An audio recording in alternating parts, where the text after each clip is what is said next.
Desde el capítulo 1 al capítulo 6 de Esdras está narrando una historia en tercera persona. Él es el autor de este libro, el libro de Esdras. También se le atribuye el libro de Nehemías y también se le atribuye a Esdras primera y segunda de Crónicas. Nosotros tenemos esa división en nuestras Biblias, pero al parecer estos libros, primera y segunda de Crónica, eran uno solo, y Esdras y Nehemías también. Entonces, del capítulo 1 al capítulo 6, Esdras va a estar contando una historia en tercera persona. Él va a narrar cómo se dio el edicto. Disculpa, Martica, primera, segunda de Crónicas, Esdras, ¿y cuál fue el otro que dijiste? Nehemías. Ok. Ajá. En el primer capítulo nosotros vemos el edicto del rey Ciro, Ciro el persa, Ciro el grande, este rey de buena reputación, que va a escribir un edicto y va a enviar entonces de regreso a todos los que quieran regresar a Jerusalén y a reedificar el templo para Jehová Dios. Entonces, Ciro va a escribir esta carta y va a enviar también de su propio dinero, de sus propios recursos, del tesoro personal. Él va a colaborar para que se reedifique el templo. También da la orden de que todo aquel que quiera ayudar voluntariamente ayude. Da la orden de que se compre madera del Líbano para la reedificación de la casa. También saca del tesoro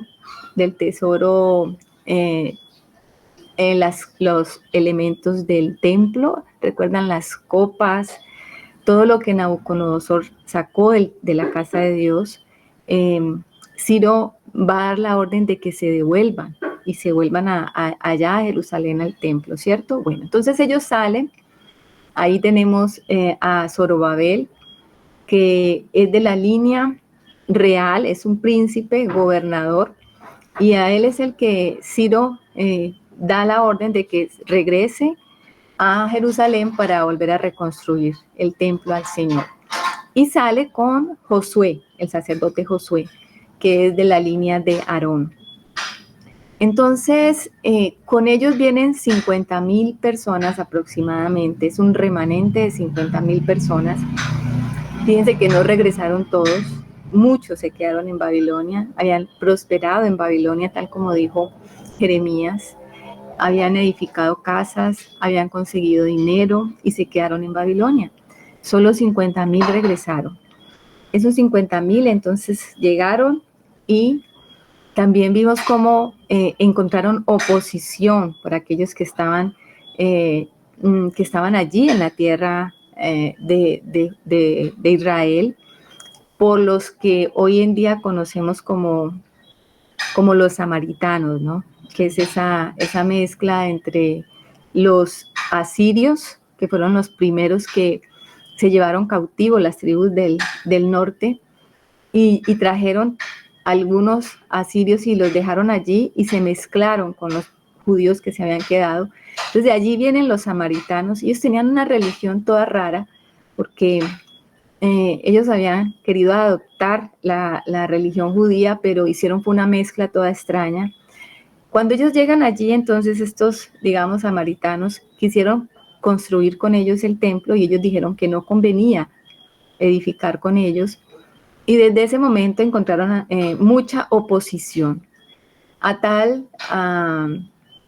de tal modo que tuvieron tanta oposición porque mandaron cartas al rey diciendo de ellos que eran un pueblo peligroso, belicoso, y el rey mandó a parar la obra. En ese momento la obra se detuvo por 20 años, un poco más, creo que unos 22 años. Allí es cuando el profeta Ageo se levanta y el profeta Zacarías se van a levantar. El Señor va a levantar primero al profeta Ageo, que va a profetizar durante unos 3 o 4 meses solamente. Pero trae a Ageo un mensaje contundente. Ese mensaje lo estuvimos viendo la última vez que nos reunimos. Todo el mensaje de Ageo, ¿no? Un mensaje que también es actual, si nosotros lo leemos, siempre Ageo nos está moviendo a la edificación de la casa de Dios. Ageos capítulo 2 es un capítulo que te estremece en el sentido de que te está diciendo por qué tú estarás edificando tu casa artesanada, ¿no? Es allá donde está ese pasaje que dice que todos ellos se fueron a edificar sus propias casas, y la casa de Jehová está destruida, desierta. Entonces, Ageo tiene éxito con su mensaje y ellos retoman la obra nuevamente, no sin oposición, porque vuelven y se levantan estos hombres contra ellos y envían otra carta al rey Darío y les narran todo lo que ellos le han contestado cuando les dijeron que no construyeran más la casa de Dios. Ellos apelan a que Ciro les dio la orden y a que Ciro les dio también recursos. Entonces ellos apelan a eso y los opositores escriben una carta a Darío diciendo que ellos están diciendo eso y que ellos instan a que se revise en los archivos si eso es verdad. Y entonces ahí vemos que Darío manda a revisar todos los libros, pues, que había, las memorias que había dejado Ciro, y allí encontraron la carta que Ciro había escrito, el edicto que había hecho pregonar Ciro con respecto a la reconstrucción del templo. Y fuera de eso, entonces, Darío vuelve a enviarles una carta diciendo que tienen el aval para reconstruir el templo y también les da recursos del heraldo del reino también, y les da la orden de que les provean de todo lo que ellos necesitan para los sacrificios. Es decir, les fue mucho mejor después de que Darío les concede nuevamente el derecho de reconstruir el templo. Ellos reconstruyen el templo, se purifican los sacerdotes y comienzan a celebrar nuevamente las fiestas, y todo termina con la celebración de la Pascua, una Pascua que van a celebrar por 7 días. Ellos estaban felices porque habían podido reconstruir nuevamente el templo y habían organizado nuevamente los sacrificios, se habían purificado y habían comenzado de nuevo los sacrificios. Ese es un corto resumen entre el capítulo 1 y el capítulo 6. Como les decía, Esdras va a hablar entonces en tercera persona en esos capítulos porque él no está allí. Él está contando una historia. Pero del capítulo 7 al capítulo 10 vamos a ver entonces, ahora sí, la actividad de Esdras, cómo Esdras ahora sí hace parte de esta historia, cómo Esdras entra entonces en esta historia. Ya él narra lo que pasó hasta que se celebró la Pascua, hasta allí narra esos eventos, y 60 años después aproximadamente es que va a regresar Esdras. O sea, uno cuando lee la escritura piensa que los tiempos son corticos, ¿no? Y que entre una historia y otra no hay mucho tiempo, pero resulta que sí. Ya vimos que cuando ellos dejaron de edificar la casa de Dios hasta que retomaron la edificación de la casa de Dios, pasaron 22 años. Y en la escritura pues es un simple renglón. Ahora vemos que del capítulo 6 al capítulo 7 hay un espacio de 60 años, que es cuando va a llegar a Jerusalén el sacerdote, porque Esdras es un sacerdote.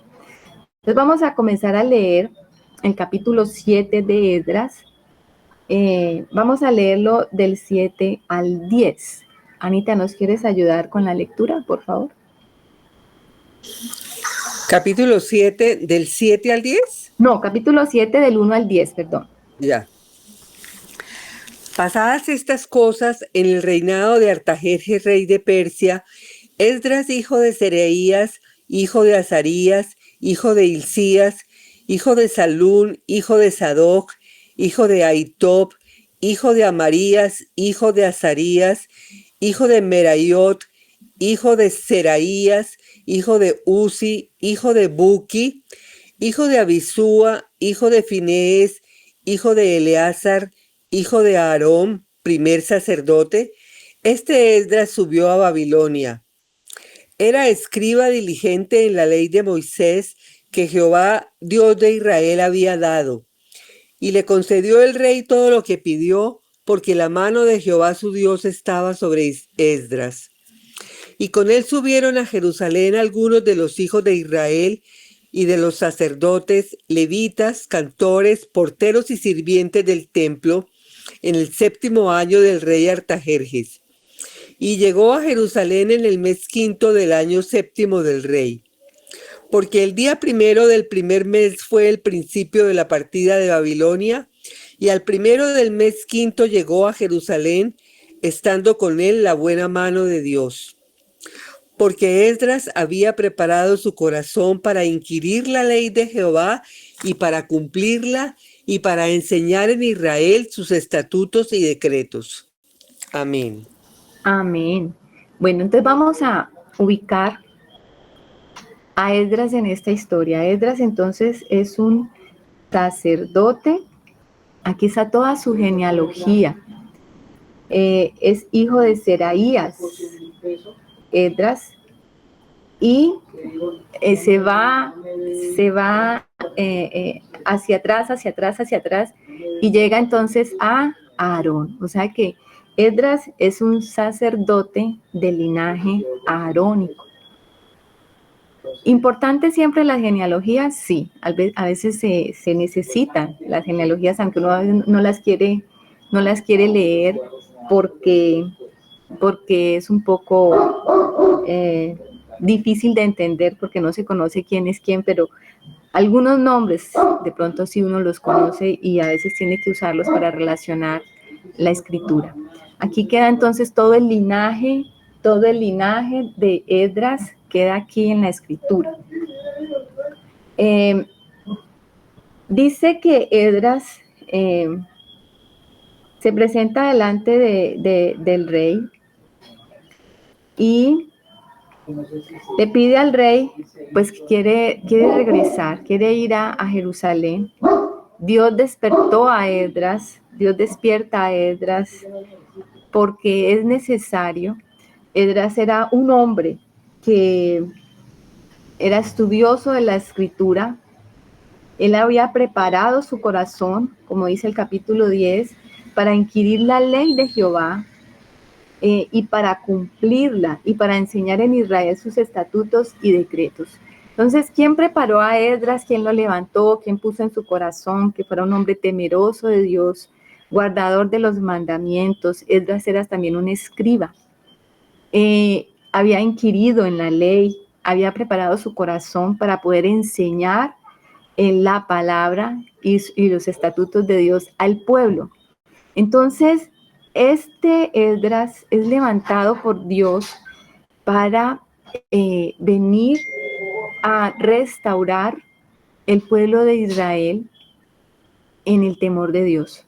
Mire, siempre que hay o ha habido un avivamiento en la historia, hay un verdadero avivamiento, trae una sed también por la palabra de Dios, por restaurar y por poner los fundamentos y la palabra del Señor en primer lugar.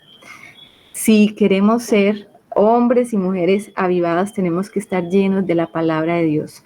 Esdras había dedicado su vida a eso, a inquirir, a indagar, a estudiar la palabra. Y él estaba preparado para eso lo levantó el Señor. El rey entonces le dio permiso a Esdras de ir a Jerusalén para instruir a los israelitas, a los de Judá, a los que volvieron de Babilonia en la escritura. Y todo esto, uno dice, bueno, ¿quién preparó todo esto? ¿Quién permitió todo esto? en contra de todas las oposiciones que hubiesen podido levantarse, el poder de Dios, solo el poder de Dios. El Señor sabía que el pueblo, que Judá y los que estaban ahora en Jerusalén, habían reedificado el templo, sí, pero estaban en una condición espiritual terrible. Y por eso levantó a Esdras para ir a recuperar nuevamente el temor de Dios y que se edificara la nación en los mandamientos y en los estatutos de Dios. Por eso levanta un Esdras. Y también permite que desde Ciro, pasando por Darío y ahora Altajerjes, estén todos en la misma sintonía y con el mismo favor para que se siga edificando la casa de Dios, el pueblo de Judá siga siendo edificado, y posteriormente en Nehemías vamos a ver también que se va a reedificar el muro de Jerusalén. Entonces primero comenzó con el templo, primero se reedificó, lo primero que se reedificó fue el altar del Señor, eso fue lo primero que se reconstruyó, después el templo, luego se coloca el fundamento y la palabra y el temor del Señor a través de Esdras, y por último se va a levantar y a reedificar el muro. ¿Por qué? Porque estaba el templo, pero Jerusalén estaba desértica porque era una ciudad sin muros. Entonces ellos tenían que ir, los judíos tenían que vivir fuera de Jerusalén porque tenían miedo de las incursiones y de los asaltos, y tenían miedo de todo lo que, del peligro, porque estaban expuestos, porque era una ciudad sin muros. Entonces ellos se iban a otras partes, vivían allá y venían solamente al templo a celebrar los ritos, y la ciudad estaba destruida. Y esa va a ser la carga entonces luego de Nehemías. O sea que el Señor supo y escogió a ciertos hombres con ciertas características, y a cada uno le delegó una parte de la reedificación. Entonces los primeros que llegaron fueron Zorobabel y Yeshua el sacerdote. Por mano de ellos y por medio de ellos fue que se reconstruyó el templo. Después vamos a ver entonces la llegada de Esdras, el sacerdote, que es el que va a traer la palabra nuevamente, va a restablecer nuevamente, a enseñar los estatutos de Dios y los decretos de Dios, porque el pueblo había perdido todo esto. Bueno, acá hay una carta, del versículo 11 en adelante vamos a ver la carta que Altajerjes le dio a Esdras. Entonces vamos a leer del versículo 11 al versículo 27. Esta es la copia de la carta que dio el rey Artajerjes al sacerdote Esdras, escriba versado en los mandamientos de Jehová y en sus estatutos a Israel. Artajerjes, rey de reyes, a Esdras, sacerdote y escriba erudito en la ley del Dios del cielo, paz. Por mí es dada orden que todo aquel en mi reino, del pueblo de Israel y de sus sacerdotes y levitas, que quiera ir contigo a Jerusalén, vaya. Porque de parte del rey y de sus 7 consejeros eres enviado a visitar a Judea y a Jerusalén, conforme a la ley de tu Dios que está en tu mano, y a llevar la plata y el oro que el rey y sus consejeros voluntariamente ofrecen al Dios de Israel, cuya morada está en Jerusalén, y toda la plata y el oro que halles en toda la provincia de Babilonia, con las ofrendas voluntarias del pueblo y de los sacerdotes, que voluntariamente ofrecieren para la casa de su Dios, la cual está en Jerusalén. Comprarás pues diligentemente con este dinero becerros, carneros y corderos, con sus ofrendas y sus libaciones, y los ofrecerás sobre el altar de la casa de vuestro Dios, la cual está en Jerusalén. Y lo que a ti y a tus hermanos os parezca hacer de la otra plata y oro, hacedlo conforme a la voluntad de vuestro Dios. Los utensilios que te son entregados para el servicio de la casa de tu Dios, los restituirás delante de Dios en Jerusalén. Y todo lo que se requiere para la casa de tu Dios que te sea necesario dar, lo darás de la casa de los tesoros del rey. y por mí, Artajerjes rey, es dada orden a todos los tesoreros que están al otro lado del río, que todo lo que os pida el sacerdote Esdras, escriba de la ley del Dios del cielo, se le conceda prontamente hasta 100 talentos de plata, 100 coros de trigo, 100 batos de vino y 100 batos de aceite, y sal sin medida. Todo lo que es mandado por el Dios del cielo se ha hecho prontamente para la casa del Dios del cielo. Pues, ¿por qué habría de ser su ira contra el reino del rey y de sus hijos? Y a vosotros os hacemos saber que a todos los sacerdotes y levitas, cantores, porteros, sirvientes del templo y ministros de la casa de Dios, ninguno podrá imponerles tributo, contribución ni renta. Y tú, Esdras, conforme a la sabiduría que tienes de tu Dios, pon jueces y gobernadores que gobiernen a todo el pueblo que está al otro lado del río, a todos los que conocen las leyes de tu Dios, y al que no las conoce, le enseñarás. Y cualquiera que no cumpliere la ley de tu Dios y la ley del rey, sea juzgado prontamente, sea a muerte, a destierro, a pena de multa o prisión. Bendito Jehová Dios de nuestros padres, que puso tal cosa en el corazón del rey para honrar la casa de Jehová que está en Jerusalén, e inclinó hacia mí su misericordia delante del rey y de sus consejeros y de todos los príncipes poderosos del rey. Y yo, fortalecido por la mano de mi Dios sobre mí, reuní a los principales de Israel que subiesen conmigo. Amén. Amén. O sea, uno lee esta carta y parece que la estuviera enviando un judío. Pero recordemos que es el rey persa. Es el que está escribiendo esta carta, el que está dándole la orden y está como imponiendo las cosas, ni siquiera es como a voluntad. Está diciendo, bueno, suban todos los que tienen que subir con Esdras. Y él hace una aclaración aquí, tienen que ser levitas, sacerdotes y levitas. Esdras llega con aproximadamente más de 1000 personas, pero todos son sacerdotes o levitas. Fíjense que no hay aquí de otras tribus, porque la idea es restaurar por completo el servicio en la casa de Dios y volver a colocar la palabra y el temor de Dios en los corazones de ellos. ¿Qué dice Anita? Perdón, Martica, este rey Artajerjes, rey de Persia, ¿fue el que le sucedió a Ciro? Después de Ciro está Darío. Ah, Darío, y luego este Artajerjes. Y luego Artajerjes, sí. Ok, gracias, Martica. Uh-huh.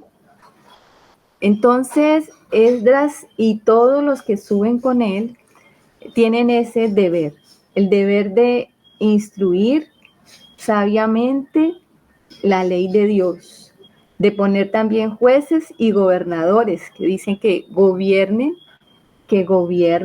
a todo el pueblo que está al otro lado del río. O sea, al otro lado del río ustedes saben que el río que les divide es Babilonia.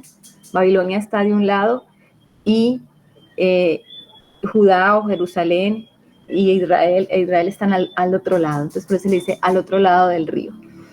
Entonces, y mire el edicto que manda Artajerjes. Dice, y cualquiera que no cumpliere la ley de tu Dios y la ley del rey, sea juzgado prontamente, sea a muerte, a destierro, a pena de multa o prisión. ¿Cómo les parece? O sea, creo que está imponiendo por decreto el temor al Señor. Y no lo está imponiendo solamente porque sea algo como arbitrario, algo que se le ocurrió a Artajerjes, sino que fíjense que él está poniendo algo que él también siente en su corazón, porque en el versículo 23 dice, todo lo que es mandado por el Dios del cielo se ha hecho prontamente para la casa del Dios del cielo. Pues, ¿por qué habría de ser su ira contra el reino del rey y sus hijos. O sea, él está haciendo todo esto también porque tiene temor de Dios. De una u otra manera, estos reyes fueron instruidos por los judíos influyentes allí en Babilonia. Algunos dicen que Ciro fue influido por Daniel y que seguramente Daniel le mostró las profecías de Isaías que hablaban de él. Y seguramente también habían mencionado con ellos lo que pasó con Babilonia, las profecías que había dado el profeta Jeremías acerca de Babilonia y cómo a los 70 años se cumplieron todos los edictos que Dios había dado sobre Babilonia. Y obviamente que si ellos escuchaban esto, iban a entender que hay un Dios soberano, que era el Dios de los israelitas, el Dios del cielo, como le llaman ellos, porque ellos eran idólatras, obviamente que tenían muchos dioses, los cuales seguían adorando. No es que ellos se convirtieron del todo pues a Jehová, Dios de Israel, pero el Señor movió sus corazones y de una u otra manera puso un temor en el corazón de ellos para que cumpliesen y guardaran el linaje del Señor Jesús. Porque todo lo que está pasando aquí es para guardar algo, es para guardar el linaje del Señor Jesús, porque ellos hubiesen podido mezclarse con Babilonia o mezclarse con los persas y hubiesen desaparecido por completo sobre la faz de la tierra y no hubiesen podido seguir siendo el pueblo que hasta hoy son, si el Señor no los hubiera guardado. El Señor los guardó. Y vamos a ver aquí en Esdras de qué manera los guardó. Porque no fue por mano de ellos o por decisión de ellos permanecer limpios. Ellos, por el contrario, se contaminaron. Y si hubiese sido por ellos, se hubieran mezclado con todas las naciones y hubiesen perdido por completo su linaje. Pero Dios los guardó en medio de, y fuera de eso, despertó todos estos reyes para que ellos pudiesen volver, reedificar el templo, reedificar la ciudad y volver a ser un pueblo allí, en Jerusalén. Entonces, seguidamente, Esdras va a hacer una selección de todos estos,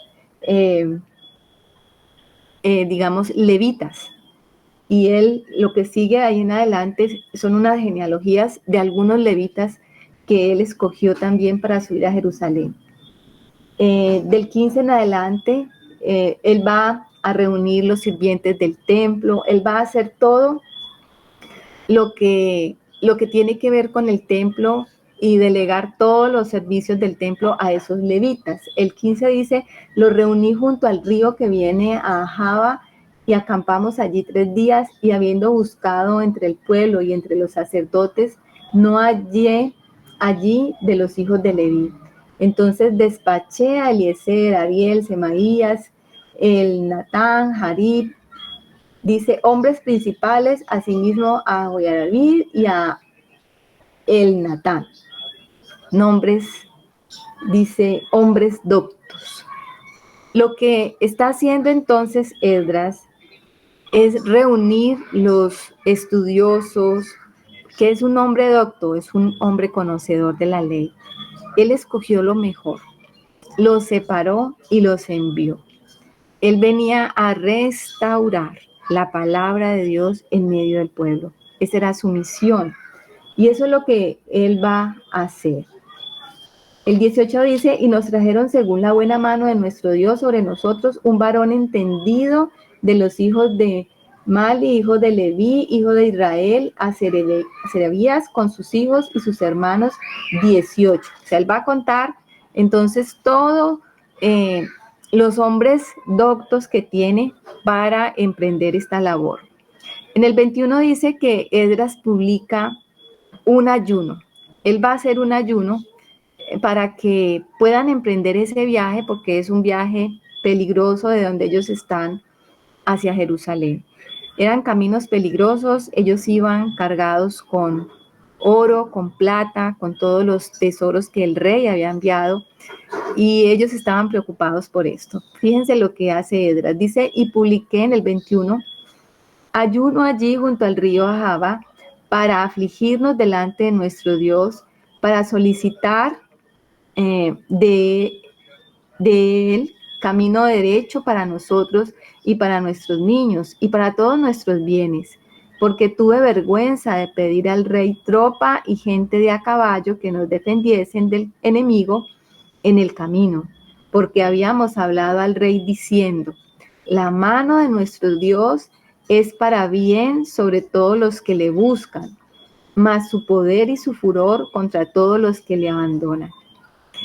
Estaba leyendo esto y me llamaba mucho la atención, porque es como un poco ver como a Esdras hacer una confesión delante del rey, digamos entre comillas como alardear, si podríamos decir así, del poder de Dios, y aquí están confrontados contra el peligro y tienen entonces que tomar ellos una decisión de realmente creer en esas palabras que ellos habían declarado.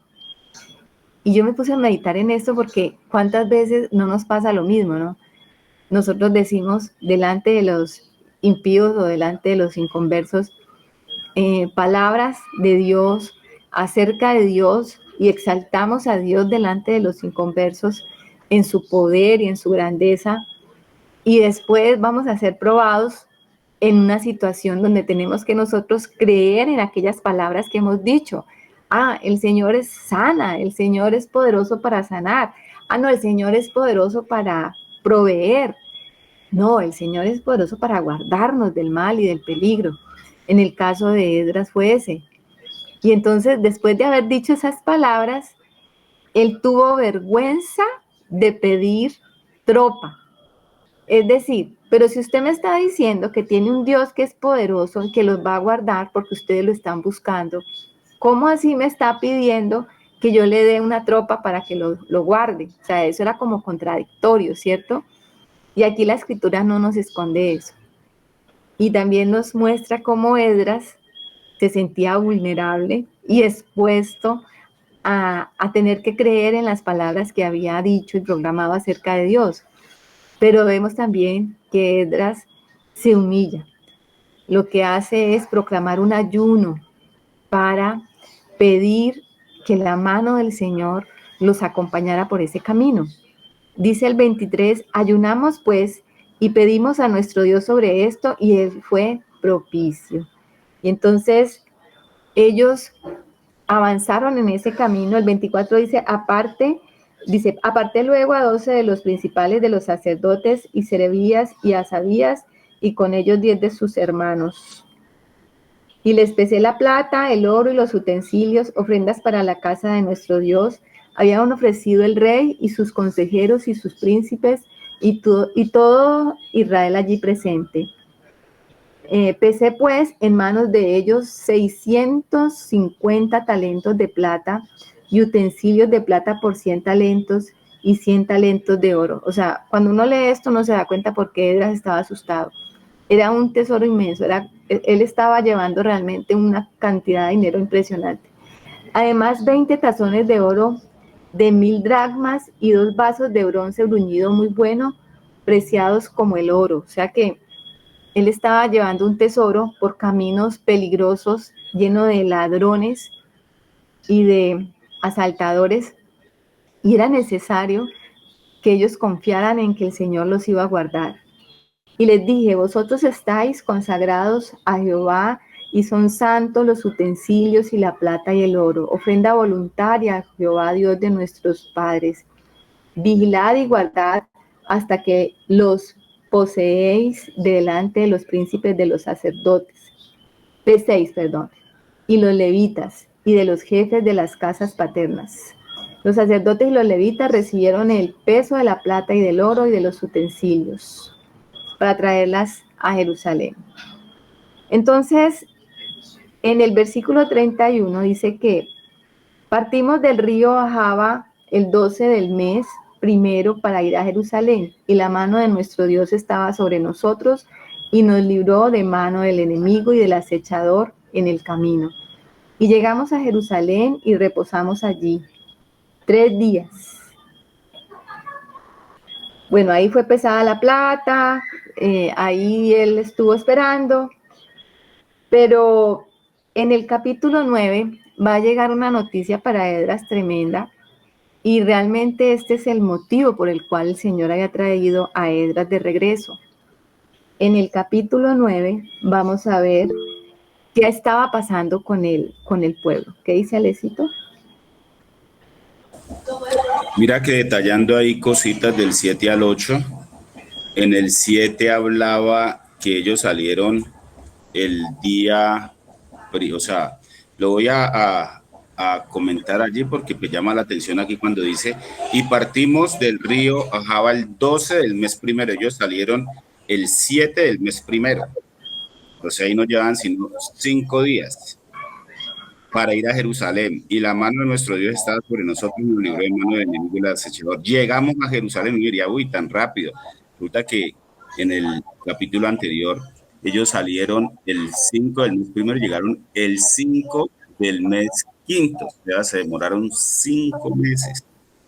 Entonces, pensando aquí cuánto demoraba el camino de los que hicieron pues los retornos, como Zorobabel y todos, demoraban 4 meses, 1200 kilómetros habían de Babilonia a Jerusalén. Y ellos se demoraron 5, ahora sabemos que el otro mes era porque pues estaban trasladando toda esa cantidad de peso en oro y en tesoros. Y entonces, o sea, me llamaba la atención eso, ¿no? Como la palabra de Dios, hasta esos detalles chirringuiticos le da uno respuesta. Yo estaba pensando acá antes de que llegáramos allí, pero bueno, esto demoraron un mes más de lo que se demoraban los que decidieron devolverse. Pero ese mes de más, pues podemos imaginar cómo era mover toda esa cantidad de peso en todo lo que les permitió el rey transportar. Y aquí, pues, cuando uno lo lee, se ve como tan sencillo, ¿no? Al mes del 12 del mes primero, o sea, 5 días después de salir y llegaron a Jerusalén. Pero aquí nos demuestra que fueron 5 meses de camino, en el anterior, sí. Solo como para ver cómo la realidad de la palabra, ¿no? El Señor no es fantasioso en las cosas que nos muestra, sino que todo nos lo da argumentadito. Sí, ahí uno puede, con la narración de Esdras uno puede contar los meses, los días, porque él es muy claro y muy explícito en marcando eso, ¿no? Marcando los tiempos. Entonces, ellos llegan a Jerusalén, ahí el 35 lo saltamos, pero es importante leer, dice, los hijos de la cautividad, los que habían venido del cautiverio ofrecieron holocaustos a Dios de Israel, 12 becerros por todo Israel, 96 carneros, 77 corderos y 12 machos cabríos por expiación, todo en holocausto a Jehová. O sea que todo esto lo quemaron totalmente al Señor. Toda esta cantidad de animales, imagínense eso. Porque uno piensa, bueno, matar solo un animalito, o sea, ya es una cosa difícil de hacer. Pero mataron 12, dice acá, 12 becerros, 96 carneros, 77 corderos y 12 machos cabríos. Imagínense eso. O sea, el trabajo era tremendo, por eso es que venían tantos levitas y tantos sacerdotes para ayudar, porque el trabajo era arduo. Dice, y entregaron los despachos del rey a sus sátrapas y capitanes del otro lado del río, los cuales ayudaron al pueblo y a la casa de Dios. Todo esto era puesto por el Señor en los corazones de cada hombre para ayudar. O sea, en la reedificación de la casa de Dios, el Señor sí tiene que mover a alguien, sí tiene que abrir y tocar un corazón para que se abra un espacio para la reunión de la iglesia. Él lo va a hacer. Aún va a tocar inconversos para que nos ayuden. O sea, nosotros no podemos limitar al Señor, nosotros no podemos ponerle una camisa de fuerza al Señor, como que estamos solos en este mundo y como que todo está en contra de nosotros y no lo podemos hacer. Sí lo podemos hacer porque la mano del Señor sí está con nosotros, y eso era lo que decía todo el tiempo Esdras, porque la mano del Señor estaba con nosotros. sea, si el Señor va delante de nosotros, Él va a abrir puertas, Él va a tocar el corazón que tenga que tocar, pero la obra y la casa del Señor se sigue edificando. En el capítulo 9 les estaba diciendo que Esdras va a encontrarse con un problema muy serio en el pueblo, y es que yo creo que ustedes ya conocen algo de esta historia, y es que ellos habían mezclado con las naciones vecinas. Imagínense, después de que terminaron la reconstrucción del templo, pasaron 60 años hasta que Esdras volviese. En esos 60 años, lo que ellos hicieron fue mezclarse con las naciones vecinas, y esto era gravísimo. Entonces dice el versículo 1, acabadas estas cosas, los príncipes vinieron a mí, diciéndome, el pueblo de Israel y los sacerdotes y levitas no se han separado de los pueblos de las tierras, de los cananeos, eteos, fereceos, jebuseos, amonitas, moabitas, egipcios y amorreos, y hacen conforme a sus abominaciones. ¿Cómo les parece? Y está hablando, los príncipes comenzaron a mencionar los sacerdotes y levitas. O sea que la corrupción había comenzado por los que sirven a la casa de Dios. Cuando la corrupción comienza por los que sirven a la casa de Dios, todo el pueblo se desvía, porque ellos son los que dan ejemplo. Entonces, si estos hombres comenzaron a hacer lo malo delante del pueblo, pues ellos dijeron, ¿y nosotros por qué también vamos a hacer lo mismo? O sea, ¿por qué no vamos a poder hacer lo mismo que ellos? Y todo el pueblo se desvió por el ejemplo de estos hombres. Dice el 2, porque han tomado de las hijas de ellos para sí y para sus hijos, y el linaje santo ha sido mezclado con los pueblos de las tierras, y la mano de los príncipes y los gobernadores ha sido la primera en cometer este pecado. ¿Cómo les parece? La mano de los príncipes y los gobernadores. O sea, los sacerdotes, los levitas, los príncipes y los que estaban al frente, los ancianos, los que tenían que dar ejemplo al pueblo, fueron los primeros que cometieron este pecado. ¿Qué habían hecho? Habían tomado esposas y seguramente algunas mujeres también habían tomado, las habían dado por esposas también a los vecinos, a estos pueblos paganos. ¿Y qué pasa cuando se quiebra la ley de esta manera? Recordemos que Salomón, el pecado de Salomón vino por esto, por casarse con mujeres extranjeras. Y cuando ya Salomón era viejo, estas mujeres cambiaron el corazón de Salomón y lo indujeron a adorar a dioses ajenos. Y Esdras sabía que todo el mal que había venido sobre ellos, desde los reyes hasta el cautiverio, había sido traído por esta razón.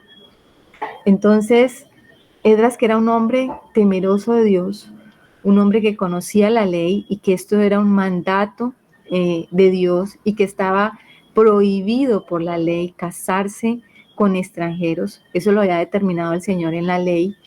Ellos no se podían mezclar porque contaminaban ¿qué? El linaje. Y cuando nosotros estamos viendo, no es que es el linaje de Israel, es porque ellos son pueblos súper, o pueda que ellos se crean así, pero nosotros sabemos que el linaje que el Señor estaba guardando aquí es el linaje del Señor Jesús. Eso sí es lo que hace valioso el linaje de los israelitas, es porque a través de ellos venía el Salvador del mundo. Y aquí se estaba contaminando y se estaba perdiendo ese linaje. Entonces el 3 dice, cuando oí esto, rasgué mi vestido y mi manto, y arranqué pelo de mi cabeza y de mi barba, y me sentí angustiado en extremo. Miren la reacción de Esdras. Esdras, o sea, un hombre que es temeroso de la ley, que conoce la palabra, que conoce lo que Dios mandó a decir, que es cumplidor también el de la palabra, y que sabe que hay consecuencias si se desobedece. Esdras, al escuchar esto, entró, digamos que le dio como un ataque de histeria, y la forma en que los judíos expresaban esto, una inconformidad, un dolor profundo, era rasgando las vestiduras. Pero no solo eso, y es curioso que mencione en la escritura también que Esdras se arrancó hasta el pelo y pelos de la barba, o sea, ¿cómo sería la angustia y cómo sería el dolor?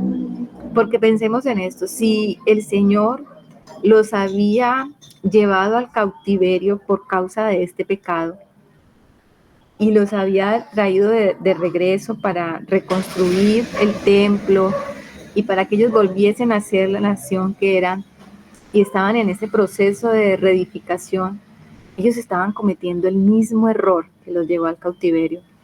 Entonces Esdras se sentía totalmente confundido, adolorido, decepcionado. O sea, él estaba asustado. ¿Qué va a pasar ahora? O sea, si ya el Señor hizo esto, ¿cómo va a perdonar el Señor este pueblo que ha vuelto a pecar con en la misma situación y circunstancia? Entonces, Esdras se sentía realmente decepcionado. Y dice en el 5, y a la hora del sacrificio de la tarde me levanté de mi aflicción y habiendo rasgado mi vestido y mi manto, me postré de rodillas y extendí mis manos a Jehová, mi Dios. Miren que si nosotros vamos a estudiar estos libros, como estudiamos parte de Daniel, estamos estudiando ahora a Esdras y vamos a estudiar a Nehemías, hay algo que caracteriza a estos tres varones, y es que ellos hacen sendas oraciones pidiendo perdón por su pueblo y clamando por su pueblo. El Señor escucha la oración de Daniel, el Señor escucha la oración de Esdras y también el Señor va a escuchar la oración de Nehemías. O sea que cuando hacemos esas oraciones sentidas por el pueblo de Dios, esas oraciones necesarias, porque necesita el Señor un doliente, necesita quien interceda, necesita quien se humille por el pueblo. Aquí está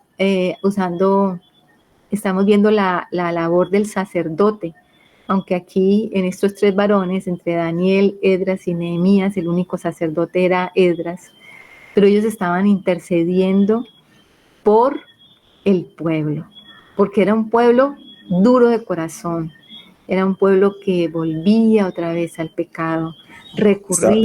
Estaban mostrando a Cristo. Exactamente, estaban mostrando a Cristo, eran la imagen, eran una fotografía, una imagen anticipada de nuestro Señor Jesucristo como intercesor. Y dice, y dije a Dios, Dios mío, confuso y avergonzado estoy para levantar, oh Dios mío, mi rostro a ti. Mire que el que estaba avergonzado y el que estaba humillado era Esdras. Él no pecó, el que pecó fue el pueblo, pero Esdras sentía eso como si hubiese sido él, porque nuestras iniquidades se han multiplicado sobre nuestra cabeza y nuestros delitos han crecido hasta el cielo. Dice, desde los días de nuestros padres hasta este día hemos vivido en gran pecado, y por nuestras iniquidades nosotros, nuestros reyes, nuestros sacerdotes, hemos sido entregados en manos de los reyes de las tierras, a espada, a cautiverio, a robo y a vergüenza que cubre nuestro rostro como hoy día. Y ahora por un breve momento ha habido misericordia de parte de Jehová nuestro Dios para hacer que nos quedase un remanente libre y para darnos nuestro Dios un lugar seguro en su santuario a fin de alumbrar nuestro Dios, nuestros ojos y darnos un poco de vida en nuestra servidumbre. Porque siervos somos, mas en nuestra servidumbre no nos ha desamparado nuestro Dios, sino que inclinó sobre nosotros su misericordia delante de los reyes de Persia, para que se nos diese vida para levantar la casa de nuestro Dios y restaurar sus ruinas y darnos protección en Judá y en Jerusalén. O sea, Esdras está recordando todo a través de esta oración. Se está humillando porque sabe que lo que ha pasado con Judá es muy grande, que el Señor despertara a estos reyes, que el Señor tocara sus corazones para dejarlos salir del cautiverio. O sea, esto no lo hace cualquiera. Esto era la mano de Dios a favor de ellos. y otra vez ellos vuelven y pecan de la misma manera. Entonces, Esdras está abriendo su corazón avergonzado delante de Dios. El 10 dice, pero ahora, ¿qué diremos, oh Dios nuestro, después de esto? Porque nosotros hemos dejado tus mandamientos. Miren algo importante cuando nosotros intercedemos por el pecado de otra persona. Y es la identificación, como decía el hermano Alex ahora. Estaban mostrando a Cristo, ¿cierto? El Señor Jesucristo se identificó con nosotros, ¿cierto? Como hombre. Se hizo hombre y tomó también nuestra naturaleza pecaminosa y la llevó a la cruz. Y esa identificación es importante para cuando nosotros oramos por los perdidos, o sea, sentirnos como ellos. Es la manera de orar de una manera sentida delante de Dios, considerando también nuestro pecado e identificarnos con ellos, con el pecador. Así nosotros no hayamos pecado de la misma manera, porque generalmente nuestra soberbia nos hace sentir como el fariseo, ¿no? O sea, aquel que está orando junto con el publicano que estaba orando, el pecador que decía, perdóname, oh Señor, porque yo soy pecador, y el otro decía, uy, gracias, Señor, porque yo no soy como este pecador. A veces mostramos esa altivez delante de Dios porque somos religiosos, pero el Señor quiere que nosotros nos humillemos también con el pecador, que no nos sintamos mejor que ellos, porque si no nos identificamos no vamos a sentir el dolor y no vamos a poder expresar al Señor una verdadera oración. Y aquí estamos viendo ese ejemplo en Esdras. Él se está identificando con el pecado de ellos, aunque él no pecó. El 12 dice, ahora pues no daréis vuestras hijas a los hijos, perdón, el 11.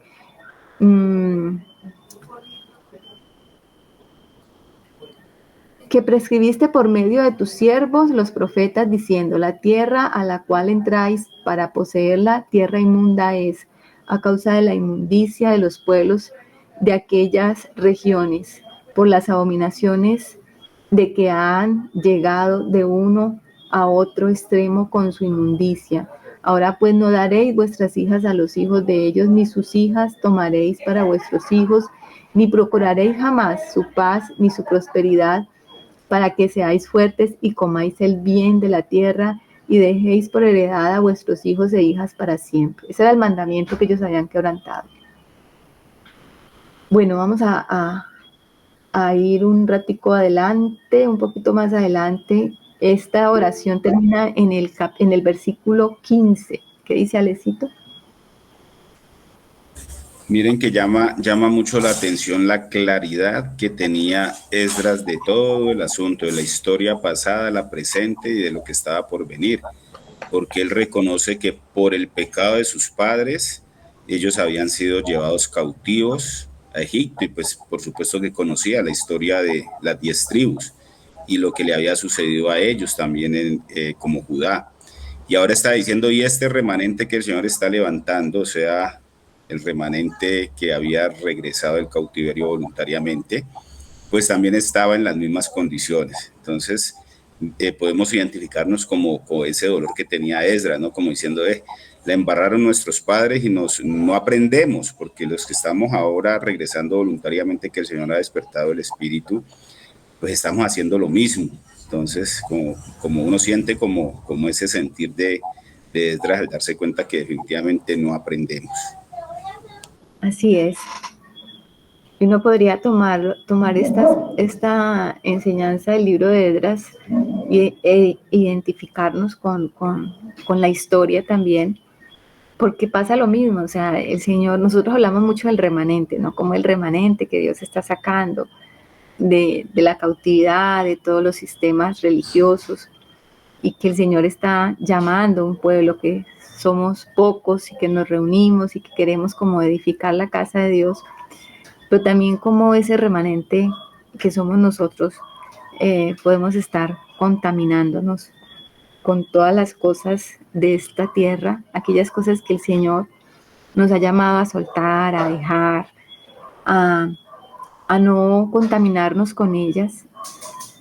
eh, y, y hacer como ese paralelo. Como también pasa lo mismo hoy día, ¿no? En este Israel moderno que el Señor está sacando de Babilonia, está pasando lo mismo.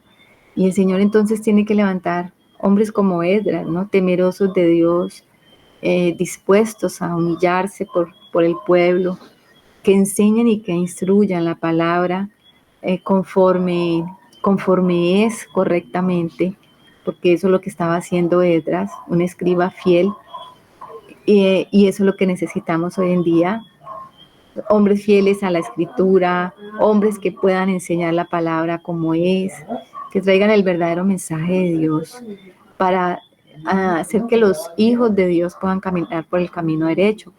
Entonces nosotros podemos eh, tomar estas enseñanzas que nos deja el libro de Esdras, no pensar que eso fue lo que le pasó a Israel, sino que es lo mismo que está pasándonos hoy. Y que el Señor nos ayude, que el Señor nos ayude a edificar su casa, a no contaminarnos con las cosas prohibidas de la tierra que Él ha puesto en la tierra y que nos ha dicho, no nos contaminemos, guardemos el linaje del Señor. Hay cosas que no podemos tocar y cada uno de nosotros tiene que ser guiado por el Señor para que permanezcamos en esa santidad como un remanente santo, apartado para el Señor. Y sabemos que todo el tiempo tenemos esa tentación, ¿no? De tocar las cosas que no son, pero que debemos guardarnos para nuestro Dios y que estamos edificando su casa, su verdadera casa, y que somos un pueblo y que tenemos que llegar a ser una ciudad, como la Nueva Jerusalén, y que tiene que ser reconstruida también la ciudad. Entonces nosotros también estamos en el tiempo de reedificación, estamos en tiempos de reconstrucción, edificando las ruinas de pronto que han dejado años y años de religiosidad.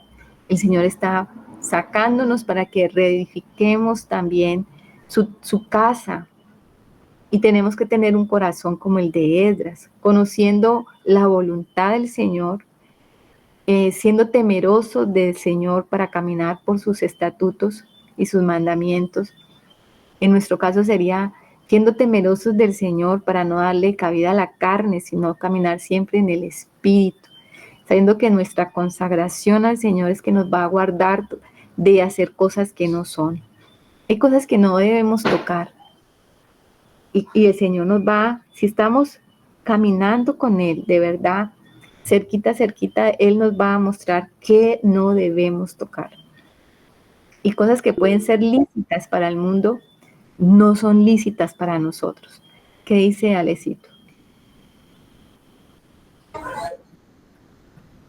Muy importante lo que está hablando Marta, porque, pues, no sé, a mí me está dando un poco mucha claridad, porque todos hemos pensado y de pronto teníamos el concepto errado del remanente, ¿no? Pensábamos que el remanente del concepto apocalíptico eran esos escogidos, esos 144,000, eran, bueno, una cantidad de doctrinas que teníamos antes de que el Señor nos trajera como esta realidad.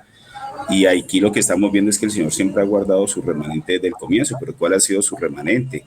Aquellos que le han creído y han hecho la voluntad de Dios, porque aquí nos está mostrando Esdras que no todos esos que salieron de Babilonia, ni todos esos que se instauraron en la reconstrucción, porque mire lo que pasó en 60 años. Esos que estaban allí fueron de los que vinieron del cautiverio y habían sido levantados su espíritu por el Señor, pero se habían mezclado. O sea, eran un remanente, pero era un remanente mezclado. Entonces, qué bueno que el Señor nos aclare que el remanente no son esos escogidos solamente, pues digo, como a dedo, sino aquellos que verdaderamente le han creído al Señor y han caminado con el Señor. O sea, que el remanente siempre lo ha tenido el Señor en hombres y mujeres que han caminado conforme a como el Señor ha mandado en determinadas generaciones. Amén, así es. Así es, mi hermano. Ese remanente, el Señor siempre tiene un remanente. Y en todo tiempo ha tenido un remanente especial. O sea, puede que la iglesia esté en el peor oscurantismo y siempre ha habido un remanente que ha sido la luz. Y cuando ustedes estudian, porque se puede estudiar sobre los remanentes a través de la historia, se van a dar cuenta de eso, que aún en las épocas más oscuras de la iglesia hay un remanente. Hay grupos pequeños que estuvieron al margen de ese caos y todo ese oscurantismo. Ahí les dejo la inquietud para que ustedes investiguen la historia de los remanentes, porque es bien interesante. El 15 dice: oh Jehová, Dios de Israel, tú eres justo, puesto que hemos quedado, un remanente que ha escapado, como en este día. Henos aquí, delante de ti, en nuestros delitos, porque no es posible estar en tu presencia a causa de esto. Esdras tenía ese temor, sabía que no se podían presentar delante de Dios de cualquier manera. En el capítulo 10, que es el último capítulo, ellos van a empezar a confesar. Esdras hace esta oración. Imagínense que él está orando, y seguramente está orando en público, porque él está haciendo esta oración en público, y los que están alrededor escuchan esta oración y vienen y se reúnen delante de Esdras y empiezan a confesar sus pecados. Dice: mientras oraba Esdras y hacía confesión llorando y postrándose delante de la casa de Dios, se juntó a él una multitud grande, multitud de Israel, hombres, mujeres y niños, y lloraba el pueblo amargamente. Imagínense que no es que Esdras estuviese haciendo una oración privada, sino que era una oración pública. Pero Esdras estaba lleno de dolor y estaba lleno del Espíritu Santo a ese nivel que los que estaban escuchando esa oración también se quebrantaron y decidieron humillarse delante del Señor. Dice en el 2: entonces respondió Secanías, hijo de Egiel, de los hijos de Elam, y dijo a Esdras: nosotros hemos pecado contra nuestro Dios, pues tomamos mujeres extranjeras de los pueblos de la tierra, mas a pesar de esto aún hay esperanza para Israel.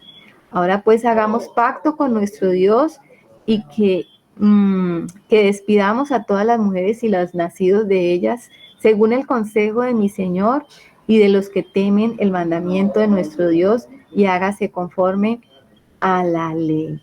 O sea que de ellos mismos vino el consejo para Esdras de decirle: bueno, nosotros hemos pecado, nos arrepentimos, hemos pecado delante de nuestro Dios. Y dice: según el consejo de mi Señor y de los que temen el mandamiento de nuestro Dios, hágase conforme a la ley. O sea, Esdras había venido, este señor que está aquí es con ese minúsculo, o sea que se referían a Esdras, había venido a enseñar el mandamiento, había venido a enseñar la ley, y ellos estaban reconociendo que habían ido en contra de la ley. O sea que lo que estaban diciendo ellos es: vamos a hacer lo que la ley dice, tenemos que apartarnos de las mujeres que hemos tomado, y tenemos que separarnos de esos pueblos con los cuales nos habíamos juntado. El 4 dice: levántate, porque esta es tu obligación y nosotros estaremos contigo. Esfuérzate y pon mano a la obra. Fíjense que ahora ellos le estaban dando ánimo al mismo Esdras, que estaba tan abatido. Ellos mismos le estaban diciendo: mire, sí, nosotros pecamos, pero vamos a obedecerte y haga lo que tiene que hacer. Usted vino a hacer esto, hágale. No se detenga por eso, sino que haga lo que tiene que hacer. Y esto es tremendo. Uno ve la mano de Dios allí operando poderosamente en estos corazones y respaldando completamente la labor de Esdras, aunque él en ese momento estaba como que no se sentía capaz. ¿Qué dice el hermano Alecito? Miren tan hermoso que es la identificación de la palabra en todo tiempo, porque no sé si yo sea el único, pero aquí lo que estaban diciendo estos hombres, que se estaban pues arrepintiendo, era que ellos eran conocedores de la palabra. Nosotros hemos pecado contra nuestro Dios, pues tomamos mujeres extranjeras de los pueblos de la tierra. O sea que ellos sabían que en la ley estaba establecido que Dios había dicho no tomar mujeres cananeas. Pero mire lo que dicen: mas a pesar de esto, aún hay esperanza para Israel. O sea que siempre hemos conocido que la misericordia de Dios es más grande que su ira, pero lo tentamos. Somos desafiantes con el Señor, y nos confiamos a veces mucho en su misericordia. No sé, por eso les decía que no sé si soy el único que a veces abusamos de eso, ¿no? Sabemos que estamos infringiendo muchas cosas que el Señor aborrece, pero como sabemos que Él es bueno, entonces pues guardamos la esperanza de que Él nos restaura. Entonces entramos en esos pecados a sabiendas de que la misericordia del Señor es muy grande. Aquí estos hombres están diciendo, pero hay esperanza para Israel, hagamos pacto. Entonces qué bueno que la palabra tiene su misma vigencia ayer, hoy y siempre. Amén, mi hermano. Así es la misericordia de Dios. Ellos mismos confiaron en que había perdón todavía para ellos si obedecían la palabra. Y eso fue lo que pasó. Dice que Esdras se levantó porque estaba en el piso haciendo esta oración. Dice, y juramentó a los príncipes de los sacerdotes y de los levitas y a todo Israel que harían conforme a esto, y ellos juraron que sí, que iban a hacer eso. Dice que Esdras se levantó de allí, fue a la casa de Eliasib, y dice que no comió pan ni bebió agua porque se entristeció a causa de este pecado.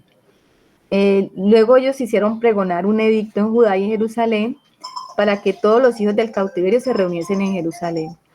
Y el que no viniera dentro de 3 días, conforme al acuerdo de los príncipes y de los ancianos, perdiese toda hacienda y el tal fuese excluido de la congregación de los cautiverios. O sea que un edicto que era sí o sí.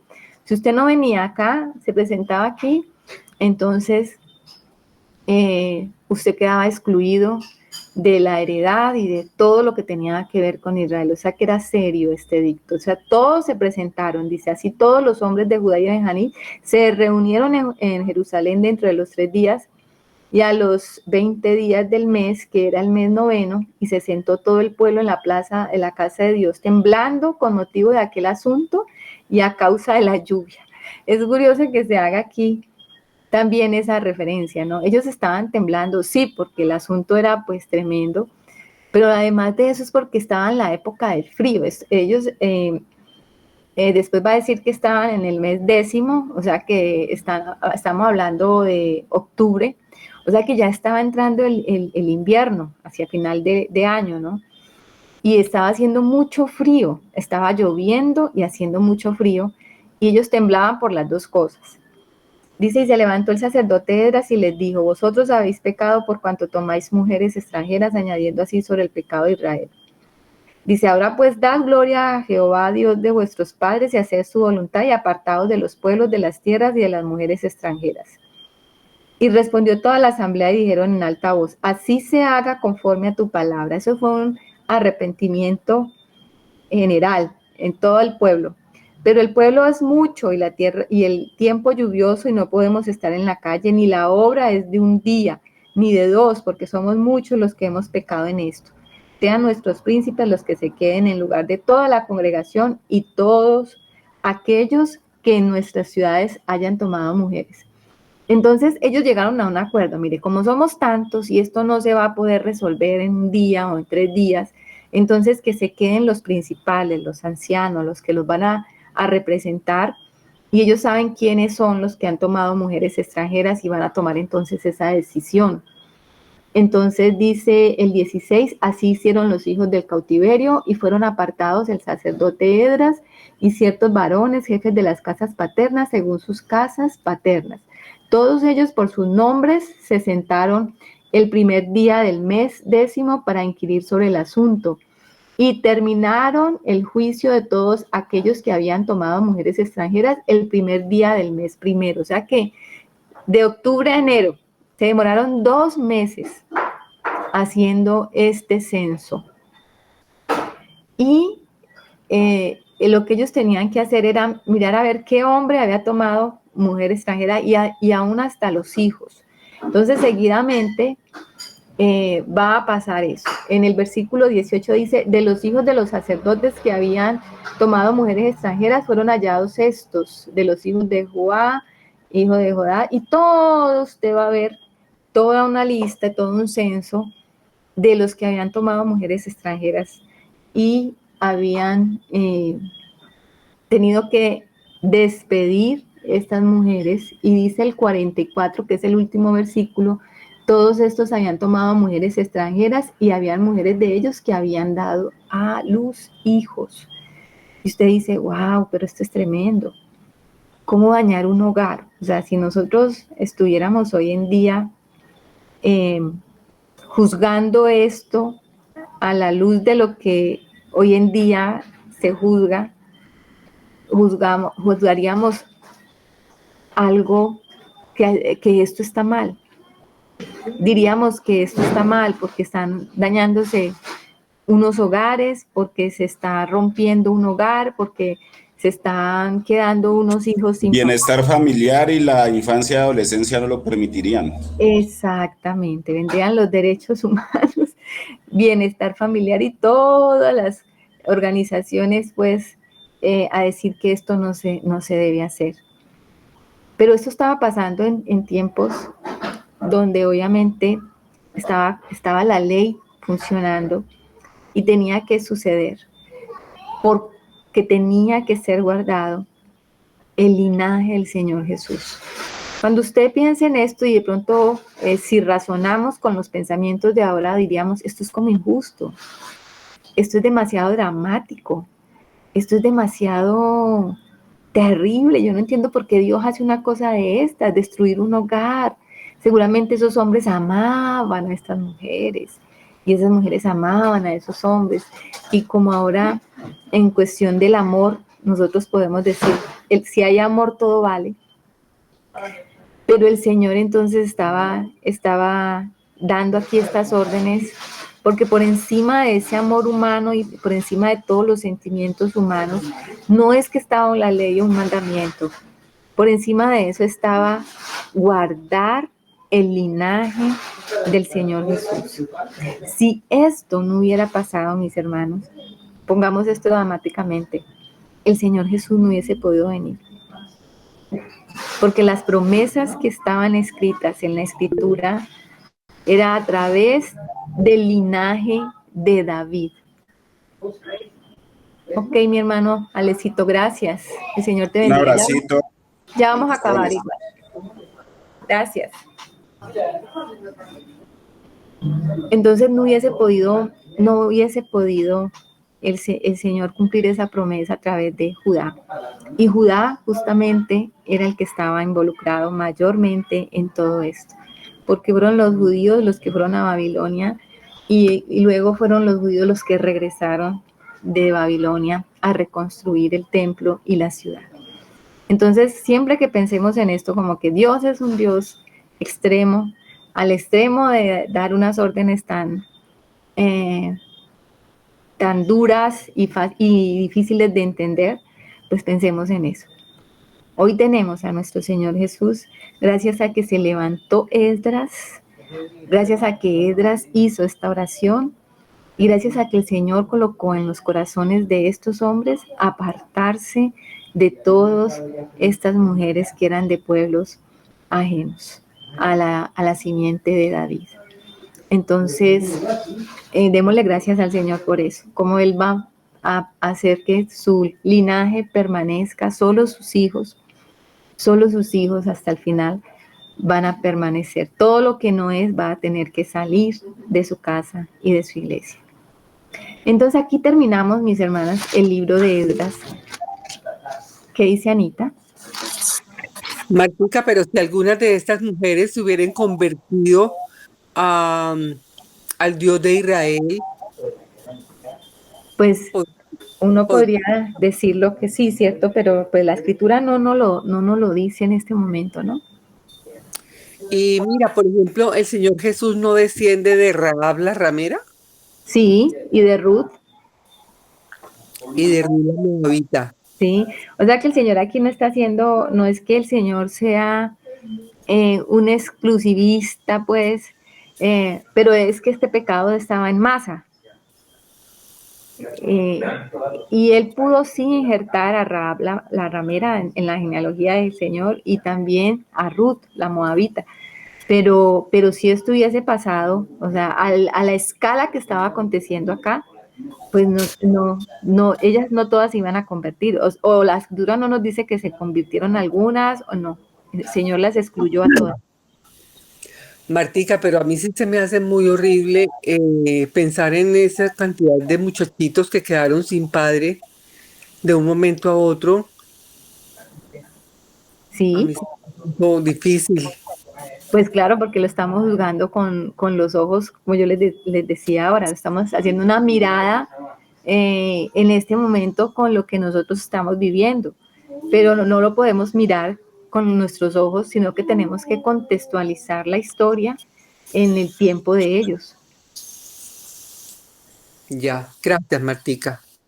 Bueno, porque si nos ponemos a juzgar la acción del Señor en este momento y porque ellos tenían que ajustarse a la ley, pues o se ajustaban a la ley porque era lo que era la protección de Dios para el linaje del Señor Jesús, o se iban emocionalmente a la protección de sus propios deseos y de sus familias y de sus hijos y hubiesen perdido toda la herencia que el Señor les tenía a ellos preparada y por ahí derecho a nosotros. O sea que no podemos nosotros juzgar esto con nuestros ojos, tenemos solamente que confiar en que si ellos volvían a hacer la voluntad de Dios, pues se iba a conservar realmente las promesas del Señor. Bueno, mis hermanas, entonces vamos a orar. Próximamente vamos a entrar entonces a estudiar un poco de Nehemías para ver cómo finaliza todo esto, porque prácticamente Esdras y Nehemías son los últimos libros históricos del Antiguo Testamento. Son los últimos libros históricos. Entonces hemos hecho un recorrido bien largo desde Josué hasta aquí, que es bien interesante todo este estudio que hemos hecho.